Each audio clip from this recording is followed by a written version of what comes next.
여러분들의 푸르름이 언제였는지 한번 기억해 보시겠습니까? 어른들은? 푸르름이라는 게 그 자체로 아름다운 거 아니겠습니까? 생명이 있고 생기가 있고, 이 청소년 청년기는 이런 아름다운 푸르름의 이 아름다움이 뿜어져 나오는, 막 솟아나는 그런 시기가 청소년 청년기인 것 같습니다. 그래서 청년이나 청소년을 보면은 여러분들 그런 생각 드시죠? 야, 참 이쁘다, 뭐 이런 마음 드시지 않으세요? 네. 그게 뭘 잘해서 이쁜 게 아니고, 뭐 내 말을 잘 들어서 이쁜 게 아니라 그냥 그 존재 자체가 참 이쁘다, 이런 생각이 들 때가 청년이고 청소년인 것 같습니다. 그런데 한편으로는 실제 우리 사회에서 흔히 보는 청소년들이나 청년들 어떠세요? 막 반짝반짝하고 아름답고 보기만 해도 참 흐뭇하고, 또 보기만 하면은 나도 좀 기운이 빠졌던 나도 오히려 기운이 얻어지고, 이게 그 푸르름의 생명인데, 우리 사회는 그런 기운이 잘 안 뿜어지는 아이들 또 사실은 좀 많이 있는 것 같아요. 아마 주변에서, 학교나 가정이나 주변에서 그것들을 잘 발견하도록 도와주고, 그게 정말 멋진 거다, 북돋워주고 하는 게 조금 모자라서 그런 건 아닐까, 뭐 이런 생각을 해봅니다. 요즘 청소년 청년 할 것 없이 이렇게 반짝반짝하다, 아름답다, 싱싱하다, 이런 거보다는 사실은 좀 주눅드는 아이들이 많이 있어요. 걱정이 많은 아이들이 많이 있고, 그렇죠? 학교 다니면 성적 걱정하고, 이제 취직을 앞둔 대학생들은 취직 걱정하고, 또 뭐 어떤 곳으로 가야 되나 좀 전전긍긍하고, 중고생이나 대학생이나 사실은 좀 많이 비슷한 것 같아요. 이런 거에는, 이런 좀 많이 염려하고 전전긍긍하고 하는 거에는 잘하는 애들은 좀 예외인가, 못하는 애만 그런가, 그러니까 소위 말해 성적이 낮은 애들만 그런가 하면 그렇지만도 않은 것 같아요. 지난주인가요? 대구에서 한 고등학생이 또 스스로 목숨을 끊었습니다. 전교 5등이래요. 근데도 메모를 하나 남겨놓고 목숨을 끊었는데, 입시제도가 나를 정말 죽인다, 입시제도가 너무 싫다, 이러고 포기했다고 해요. 그런데 이 아이가 잊어버린 게 하나 있습니다. 이 아이는 학생으로서 그 부담감과 그 괴로움과 그 주눅드는 게 힘들어서 전전긍긍했지만, 이 아이는 자기가 학생이라는 것은 잘 알았지만 자기가 청소년이라는 걸 잊어버리고 있었어요. 자기가 청년이라는 것은 잊어버리고 있었어요. 여러분, 학생이 먼저입니까? 청소년이 먼저입니까? 청년이 먼저입니까? 이 존재는 청소년, 청년이죠. 그 가운데 학교를 가는 거죠. 그냥 일시적으로, 선택적으로. 이 존재를 더 아름답게, 더 찬란하게, 더 멋지게 재능을 발견하고 개발하기 위해서 공부를 하는 거죠.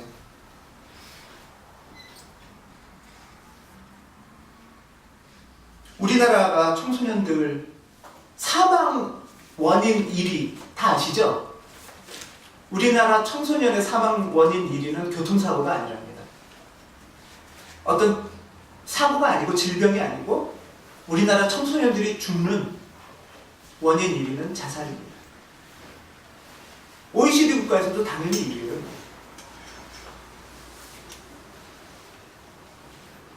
학생은 학생이기 이전에 하나님이 만든 만들어주신, 그리고 시간이 자라나면서 반짝반짝하는 푸르름이 막 이제 펼쳐지는 청소년기, 또 그것이 활짝 펴지는 청년기, 그런 시간을 살아가는 존재죠. 그런 말이 있습니다. 이 어른들 모임에서 여러분들은 부모이십니까? 학부모이십니까? 라는 질문을 한대요. 애가 학교 다닐 때만 잠깐 학부모고 부모잖아요. 아이도 그 시기에 청소년, 청년으로 자라나고 존재하는 거죠.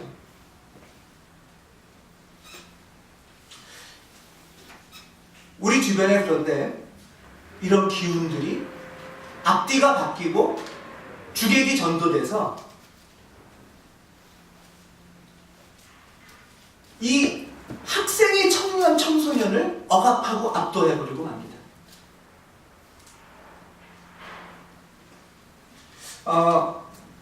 여러분 지리산 자라포 밑에 한 인구 3만 정도 되는 조그만 동네가 있답니다.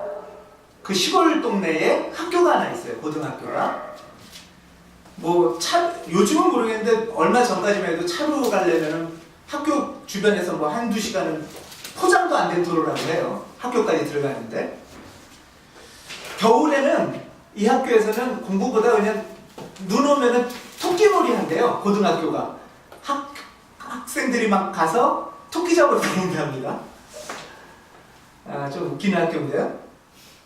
여러분들한테 자녀가 있다면, 또는 여러분들이 어린 중고등학생이었다면, 여러분들은 이 학교로 여러분들의 자녀를 유학 보내시겠습니까? 혹시? 강남 8학군 말고 거기로? 어떠세요? 그런데 요즘 이 학교에 들어가지 못해서 난립니다. 정명훈 지휘자 있죠? 지휘자 정명훈의 두 아들도 프랑스에서 이 학교를 역유학을 오고, 외국에 있는 아이들도 역유학을 온답니다. 서울에서도 유학 가는 건 마찬가지입니다.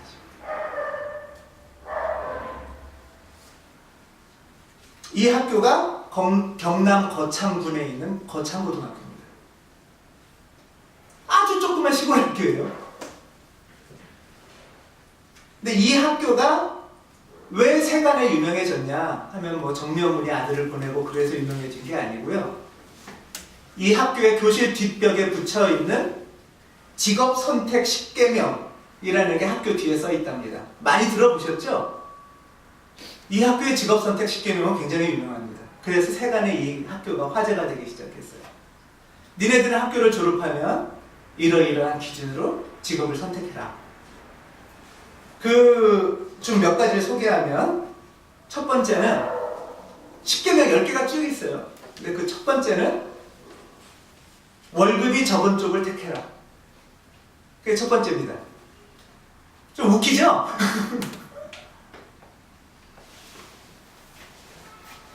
그 네 번째를 보면, 모든 조건이 다 갖춰진 곳은 피하고 처음부터 내가 시작할 수 있는 곳을 택해라.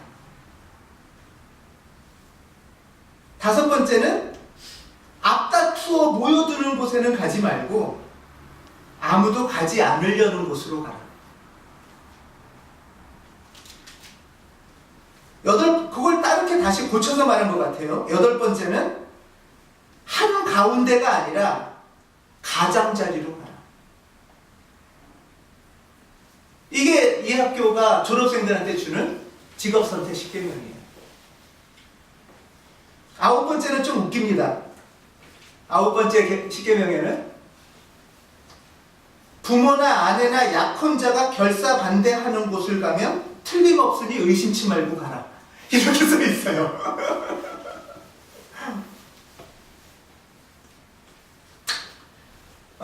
이게 그냥 말 그대로, 글자 그대로 반대하고 부모 말 듣지 마라 이 소리가 아니라는 건 다 아는 얘기죠. 이 직업 선택의 기준, 이 한가운데를 정해놓고 다 막 수십만 명이 몰려드는 잘했다고 생각하게 가르치는, 그거 아니지 않냐. 오히려 가장자리라는 데가 어떤 데냐.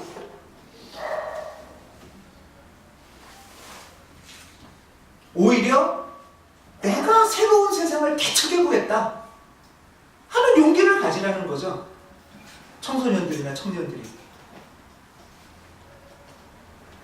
그리고 정말 내가 이 세상을 좋은 세상으로 만들도록 봉사하는 인생 살겠다.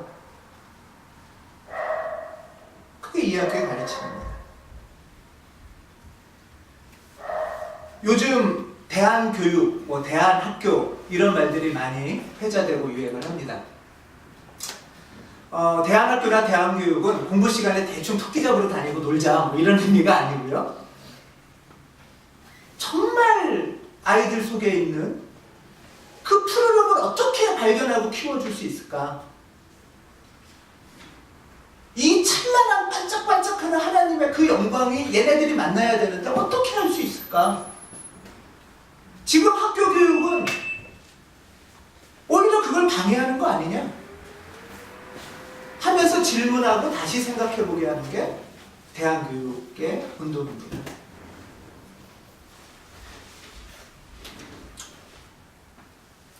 우리나라에서 이제 대안교육이 그래서 한 10여 년 정도 본격적으로 시작된 지가 한 10여 년이 좀 넘었습니다. 근데 이제 학교 교육이 우리나라 청소년 자살률이라는 게 말이 안 되는, 애나 어른이나 늘 불행해하는 이 인생이 하나님의 뜻이 아니지 않냐? 아니, 그들은 하나님을 모르니까. 이게 교육의 참뜻이고 공부의 참뜻은 아니지 않냐? 하면서 대안교육운동을 하고 어떻게 우리가 공부를 새롭게 해볼까 고민하면서 한 10여 년 이상 시간이 지날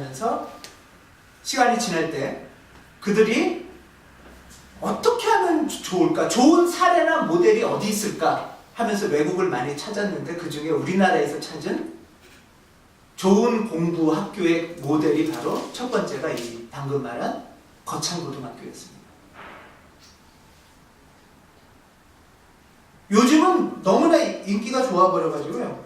그건 부수적인 효과인 것 같아요. 부작용이죠. 대학교를 너무 잘 가버렸어요. 이 학교 애들이.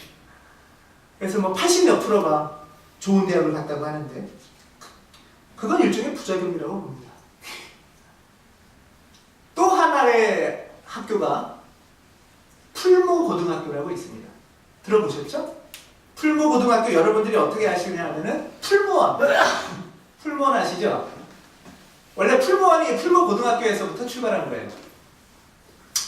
풀모고등학교에 원경선이라는 학교 선생님이 거기에 재직하고 계셨어요. 원경선이라는 학교 선생님이 재직하시면서 거기서 어떻게 하면은 비료 안 뿌리고 화학비료 안 주고 먹을 걸 잘 키울까를 해서 거기서 생명농업을 최초로 거의 성공적으로 해가지고 그걸 이렇게 보급한 그런 분이 원경선 그 학교 교사세요. 아이들하고 같이 그런 일도 하고요. 이제 지금은 그 이름과 정신을 이제로 유지해서 키워라 해서 이제 전달된 게 풀무원 회사이긴 합니다. 예. 어쨌든 이 원경선 선생님이 바로 이 풀무원 교사로 일종의 우리나라의 생명농업의 대부이시죠. 어른이시고. 이 풀무학교의 교훈이 또 재밌습니다. 여러분들 학교 다닐 때 중고등학교 교훈 뭐예요, 보통? 근면성실. 열심히 부지런히 해서 부지런히 뭘 하자는 거예요? 봉사활동 열심히 하자는 거예요? 부지런히 집에서 밥 잘 하자는 거예요? 청소 잘 하자는 거예요? 뭘 열심히 하자는 거예요, 도대체? 공부 열심히 하자는 거죠, 보통은. 농담 반 진담 반으로 잠을 조금 줄이면은 와이프의 얼굴이 바뀐다 이런 말도 있고 연봉이 달라진다 이런 농담도 있습니다. 어떻게든 한번 해보자 이거잖아요, 그렇죠? 어떻게든 이 가운데를 향해서 달려가 보자. 이게 보통 고등학교의 교훈이에요.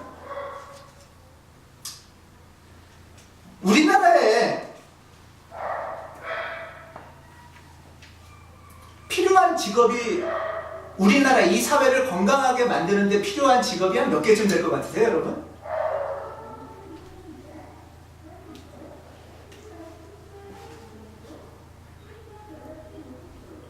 만 개. 2만 개쯤 된다고. 2만 개. 우리나라에. 미국은 뭐 한 20만 개 이상 되고. 그런데 우리나라 전국의 학교의 목표는, 학부모의 희망은 20개의 직업이랍니다. 20개 직업해라.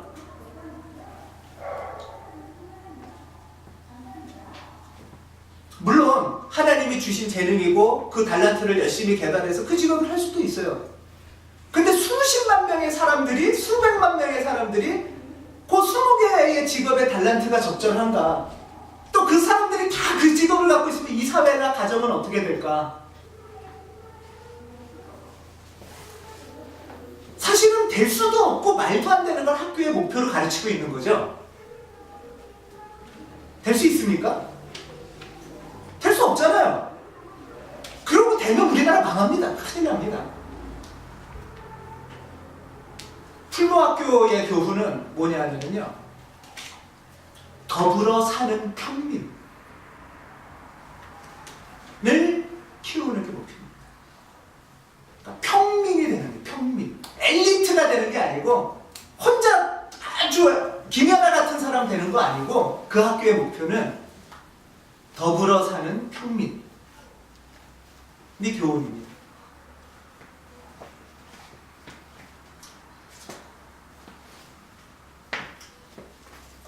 이런 실험을 한 적이 있답니다. 그 공중전화 부스에 사람이 시간 재서 몇 초 동안 몇 명 들어가나 뭐 이런 거 있죠. 기네스 기록 같은 거 세우겠다 하면서 그런 실험을 이제 했어요. 그런 실험을 했는데, 이제 그런 실험을 하겠습니다 하고 이제 사람들을 모집을 했습니다. 신청자, 아르바이트 모집을 해서 이제 총 2번에 할 겁니다. 2번에 할 건데, 이 기록이 깨지면 여러분한테 특별 수당, 상여 보너스도 줄 거예요. 자, 이제 합시다. 그러고 부스 하나 해놓고 여기 줄 세워놓고 이제 저기 어떻게든 거기 들어가서 기록도 높이고 내가 그 박스 안에 들어가면 이제 돈을 받는 거예요. 그러고 나서 요이 땅 하고서 이제 요이 땅은 일본 말인가요? 호루라기를 띡 불었어요. 그래서 이제 막 달려가가지고 막 끼어 들어갔어요, 부스에. 그리고 이제 시간이 뭐 30초? 1분 하고 나서 그만! 해가지고 딱 멈췄어요. 그리고 막 그냥 막 밀어 들어간 거죠. 그냥 여기 일단 들어가요. 그 수당을 받고, 그 다음에 더 들어가서 기록을 깨면은 막 특별 수당도 받고, 또 계속 막 밀어 들어간 거예요, 이제. 근데 막 자기가 끝이 아니니까 또 막 밀려 들어오겠죠. 그래서 하고서 탁 끝내고 스톱! 그러고 이제 쫙 빠져나왔어요. 그러고 나니까 힘드니까 2차 시기가 또 있는데, 2차 시기 전에 15분 휴식을 줍니다. 그래서 이제 커피도 한잔 마시고, 그러고 죽겠다 막 몸도 좀 풀고 다시, 자 그러고 뭐 이제 옆 사람들하고 좀 잘해봅시다 한번 하고, 또 그렇게 하고, 그리고 2차 시도 다시 했어요. 그러고 나서 똑같이 이제 1차처럼 막 이제 들어갔다가 이제 딱 끝났어요. 자, 1차에 더 많은 사람이 들어갔을까요? 2차에 더 많은 사람이 들어갔을까요? 예? 실제로 이건 실험입니다. 있었던 실험입니다. 몇 차가 더 많이 들어갔을까요? 2차. 1차가 더 많이 들어갔대요. 1차. 이제 뭐 이건 이유가 여러 가지가 있을 수 있겠는데, 실제로 그러고 나서 이 참여한 사람들을 대상으로 면담을 했어요. 이 실험은 사실은 그 기록을 깨는 실험이 아니라 면담이 목표였어요. 그러고서 그 참여한 사람들을 한 명씩 불러서 물어봤어요. 여러분은 1차가 더 잘 됐겠어요? 2차가 더 잘 됐겠어요? 참여한 사람들이 거의 다 1차가 더 잘 됐을 거라고 대답을 했대요.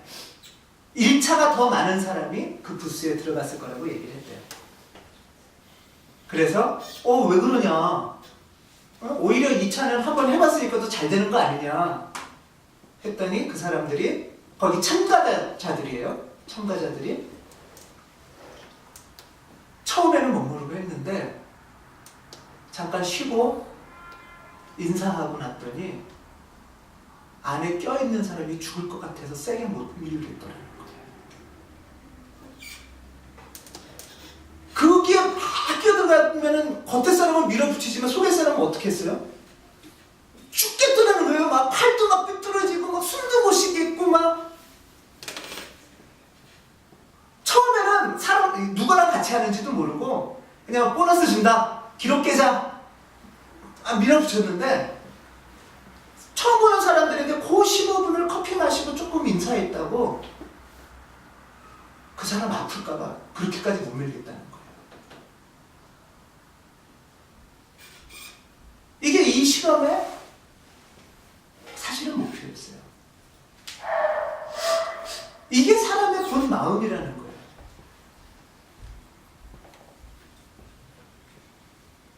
이게 사람의 진정한 마음이고, 사람의 본성은 뭐냐 하면 같이 살아가려고 하는 본성이 있다는 거예요.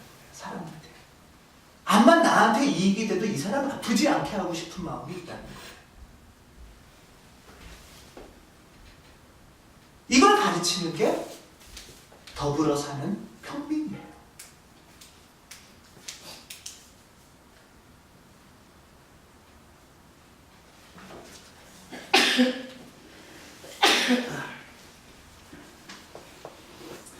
저는 이 대안교육에 주목받는 이 두 학교를 생각해 볼 때, 어떻게 이 두 학교는 이렇게 특별할 수가 있을까? 남들 다 그렇게 갈 때 왜 어떻게 이 학교가 그렇지 않을 수가 있을까? 이 두 학교의 설립 정신은 공통적으로 그리스도교의 정신이었어요.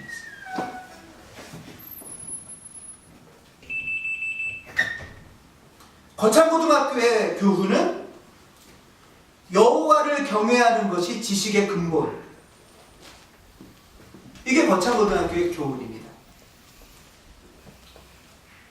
그리고 기독교 정신을 바탕으로 한 민주시민 양성. 이게 교육 목표예요.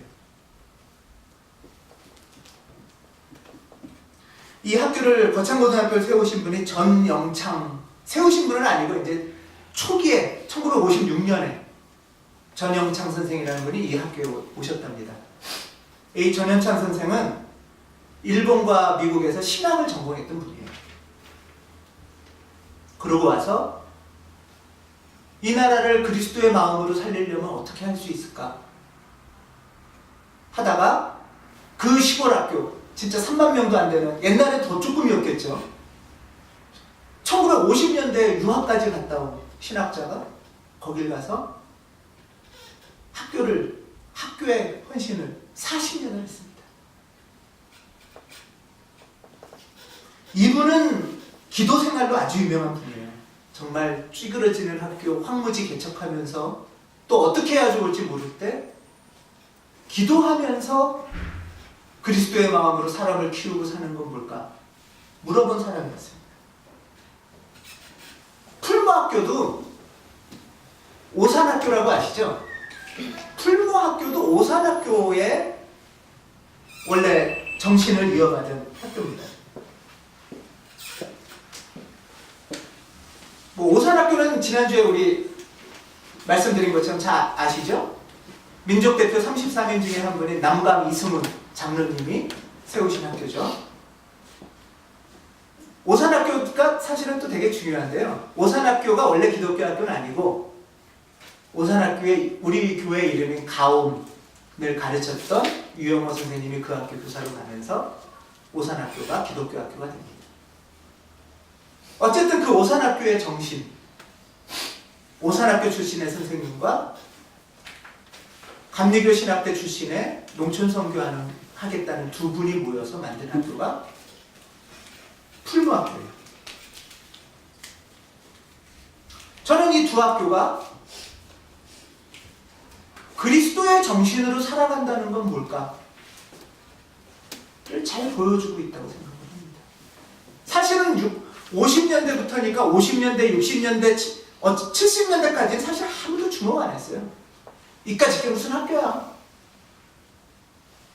그런데 60년대, 70년대, 80년대를 지나면서 이게 아니었구나. 우리가 이렇게 사는 게 아니었구나. 이렇게 가니까 이게 망하는 거구나, 세상이. 그럼 어떻게 살아야 되지? 할 때 이렇게 살 수 있고 이렇게 사는 게 또 새로운 길이야라고 가르쳐준 선배들이 바로 거창고등학교의 전영청 선생과 풀무학교의 이 정신이었습니다.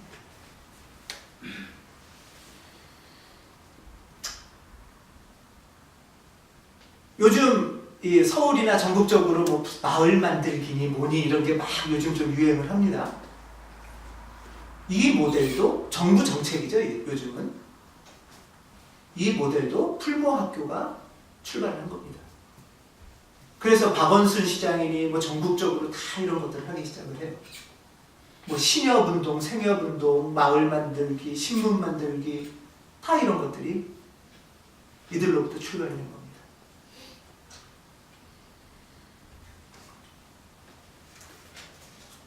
저는 이 학교를 보면서 이런 생각을 해봅니다.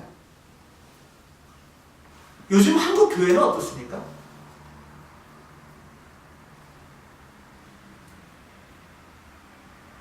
많이 손가락질 받지 않습니까? 기독교 정신으로 세워진 두 단체가 있어요. 근데 한 군데는 엄청 손가락질 받고, 교회죠, 여기 일반적으로. 기독교 정신으로 세워졌다는 거창고등학교나 풀무학교는 전국적으로 우리 사회가 나아가야 21세기의 방향으로 지금 떠오르고 있어요. 어떻게 이럴 수가 있을까? 둘 중에 하나는 분명히 뭔가 좀 문제가 있는 거 아니야? 이런 생각을 해보게 됩니다.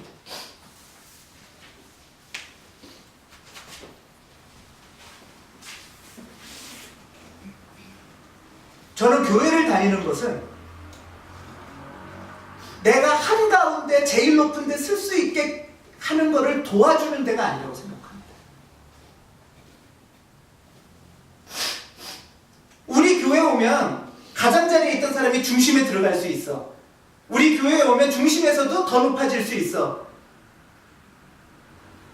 이게 그리스도의 정신하고 연결될까요?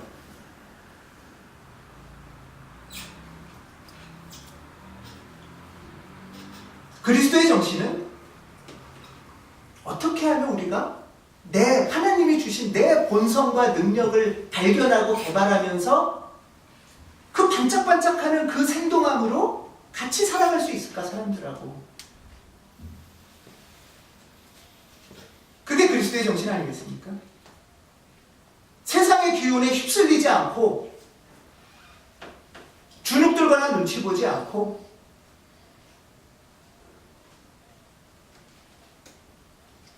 더불어 살아갈 용기 있는 인생. 그 인생을 선택하는 게 그리스도인의 삶입니다. 그런 면에서 이런 마음을 다시 품고 기도한다면 생물학적인 나이로 10대, 20대만 청년이 아니죠. 그렇지 않습니까? 이걸 잃어버렸다면 10대, 20대도 청소년, 청년이 아니고 그냥 학생일 뿐이고 취업 준비생일 뿐이죠.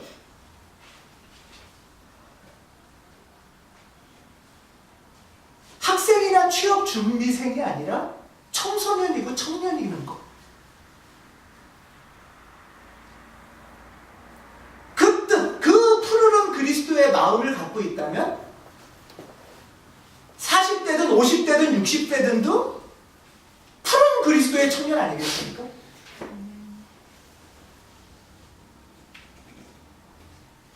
대충 타협하지 않고 용기 있게. 저는 교회는 이런 그리스도의 정신이 세워지는 곳이라고 믿습니다.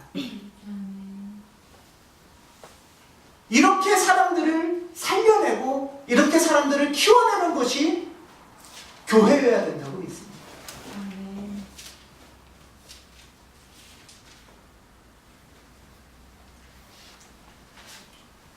오늘 잠언 3장 21절을 보면 건전한 지혜 그리고 분별력이 있어야 된다 라고 가르치고 있습니다. 21절을 보면 아이들아 건전한 지혜와 분별력을 모두 잘 간직하여 너의 시야에서 떠나지 않게 해라. 아이들에게 필요한 건 지혜고 분별력입니다. 하나님이 주시는 지혜고, 어느 게 옳은 것인지 어떤 게 틀린 것인지 분별하는 분별력이에요. 이 지혜와 분별력이 22절을 보면 너의 영혼에 생기를 불어넣는다고 합니다. 영혼을 살아나게 한다는 거예요. 이 지혜가, 이 분별력이. 그러면 아이들이, 청소년이, 청년이, 아니면 우리 모든 그리스도인들이 생기를 잃고 있고 그날이 그날 같고 생동하지 못한다면 우리 안에 뭐가 없다는 거예요? 하나님의 지혜와 분별력이 부족하다는 거 아니겠습니까? 그 지혜와 분별력이 영혼에 생기를 주고, 또 재미있는 표현이에요. 너의 목에 우아한 장식물이 된답니다. 목걸이, 우아한 목걸이가 된다는 거예요. 우리 인생의 우아한 장식물, 우아한 장식물은 브랜드가 아니고, 외국 브랜드가 아니고, 어디 멋진 졸업장이나 어디 연봉이 아니고, 하나님이 주는 지혜와 분별력이 우리를 멋지게 해준다는 거죠. 그때에 너는 너의 길을 무사히 갈 것이고 너의 발은 걸려 넘어지지 않을 것이다. 누워도 두렵지 않고 누우면 감사의 잠을 달게 잘 것이다. 갑자기 닥치는 두려운 일에 무서워하지 마라, 그러니까. 청소년이나 청년만이 아니라 우리 모든 그리스도인들이 이 푸르름의 마음, 이 푸른 그리스도의 마음을 갖고 있다면 26절입니다. 주님께서 내가 의지할 분이 되셔서 너의 발이 덫에 걸리지 않게 지켜주실 것입니다.